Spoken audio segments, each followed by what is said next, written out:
The man who never reacted. In a crowded city where noise never slept, arguments were as common as breathing. People fought in markets, drivers shouted in traffic, colleagues competed in offices. Everywhere you looked, someone was angry. But there was one man who stood untouched by all of it. His name was Elias. People insulted him. He didn't react. People tried to provoke him. He stayed calm.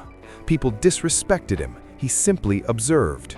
At first, people thought he was weak, but over time, something strange happened. The same people who tried to provoke him started respecting him. Some even feared him because they realized something unsettling. They could not control him.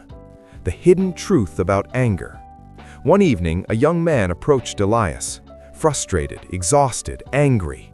"I don't understand," he said. "How do you stay calm when people are so stupid, so disrespectful?" Elias looked at him quietly and replied, "Because I stopped giving people control over my mind." That sentence changed everything. Rule 1. Anger is a form of control. Most people believe anger is natural, something that just happens. But in reality, anger is often triggered by others controlling your emotional state. Think about it. Someone says something rude, you react. Someone disrespects you, you get angry. Someone ignores you, you feel bothered. In every case, they controlled your reaction. Elias understood something powerful. The moment you react emotionally, you lose control. Story: the street insult. One afternoon, a man shouted at Elias in the street, "You think you're better than everyone?" People stopped to watch. They expected conflict. But Elias simply looked at the man and smiled slightly. Then he walked away. No defense, no argument, no reaction. The crowd lost interest instantly. The man stood there, confused, because without reaction, his power disappeared. Rule 2. Silence is psychological power. Most people feel the need to respond, to defend themselves, to prove a point, to correct others. But silence has a different effect. It creates discomfort. It creates uncertainty. It forces the other person to question themselves. When you don't react, people don't know how to control the situation, and that makes them uneasy. Why people try to provoke you. Elias once explained, people provoke others for one reason: control. When someone insults you, they are not always attacking you. They are testing you. They want to see, can they get a reaction? Can they disturb your peace? Can they control your emotions? If the answer is yes, they win. If the answer is no, they lose interest. Rule 3. Detach emotion from ego. Most anger comes from one place: ego.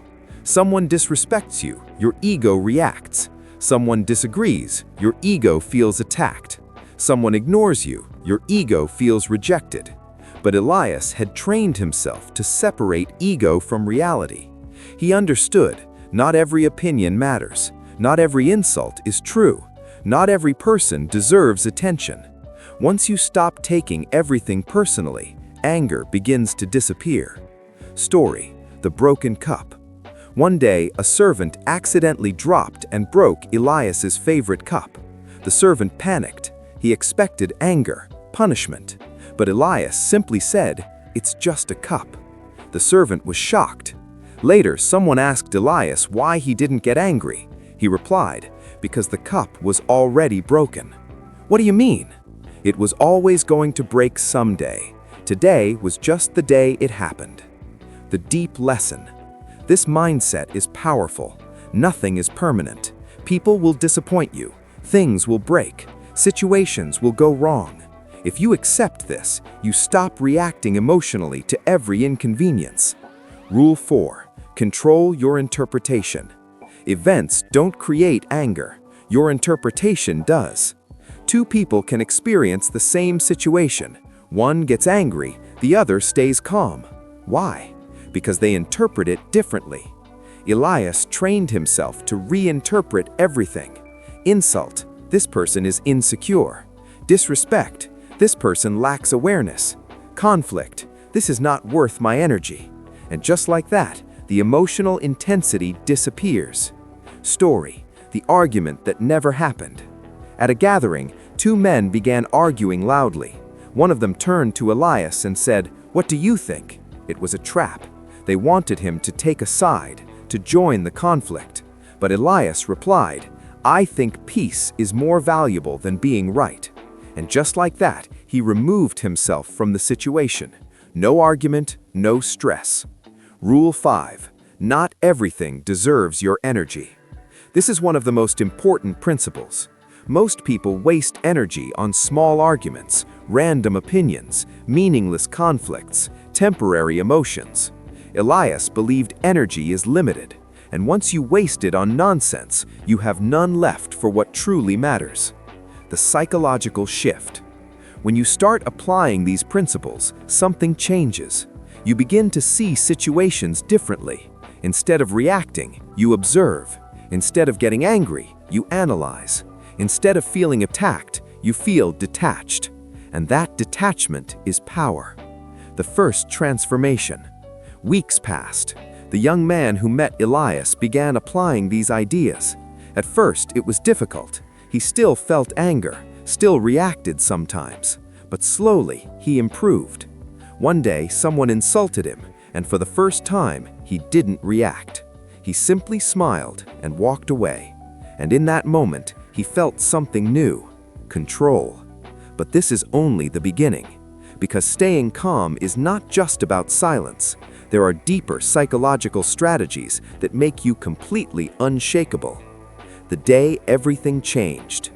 Weeks after meeting Elias, the young man returned. But this time, something was different. His face was calmer, his voice steadier. "I tried what you said," he admitted. "I stayed silent. I didn't react." Elias nodded. "And what happened?" The young man paused. "At first, people pushed harder. They tried to provoke me even more." Elias smiled slightly. "That means it's working." The hidden phase: most people quit. Most people give up too early. When you stop reacting, people don't stop immediately. They escalate. They test you harder. Why? Because they are used to controlling reactions. And when that control disappears, they try to regain it. But if you stay calm long enough, something powerful happens. People stop trying. Rule 6. Expect resistance before respect. Elias explained, "Calmness is not respected immediately. It is tested first. When you change your behavior, people feel it. It disrupts their expectations. They become uncomfortable, so they push harder. But if you remain consistent, that discomfort turns into respect." Story: the workplace challenge. The young man worked in a busy office. There was one colleague who constantly mocked him. Small jokes, sarcasm, subtle disrespect. Before, he used to react, argue, defend himself. But now, he stayed silent. At first, the colleague increased his attacks. Louder jokes, more attention. But something strange happened after a few days. The jokes stopped working. No reaction equals no reward. Within a week, that same colleague started speaking respectfully. Not because he changed, but because the young man did. Rule 7. Detach from expectations. Elias revealed another powerful truth. Expectation is the root of frustration. You expect respect, you get angry when it's not given. You expect understanding, you get upset when ignored. You expect fairness, you get frustrated when life isn't fair. But reality doesn't follow expectations, and when expectations break, anger appears. The shift that changes everything. Instead of expecting, observe. Instead of demanding, accept. Elias lived by one simple idea. People will behave according to their nature. Some people will be rude. Some people will be ignorant. Some people will try to provoke you. That's not your problem. Your only responsibility is your reaction. Story: the delayed reply. One day, the young man sent an important message. Hours passed, no reply. Before, he would feel anxious, overthink, get irritated. But now, he did nothing. No assumptions, no emotional reaction, just patience. Later, the reply came. Simple, normal. And he realized something important. Most anger comes from imagined scenarios, not reality. Rule 8. Control your inner dialogue. What you tell yourself matters more than what others say. Someone insults you, but what hurts is not the insult, it's your interpretation. Why would they say that? Do they think I'm weak? This is disrespectful. That internal conversation creates anger. Elias trained himself to change that dialogue. Instead of reacting emotionally, he thought, "This says more about them than me. This is not important. This does not affect my life." And just like that, the emotional intensity disappears. The power of mental reframing. Reframing is one of the strongest psychological tools. Same situation, different meaning, different emotion. For example, insult. This person is insecure. Rejection. Not meant for me.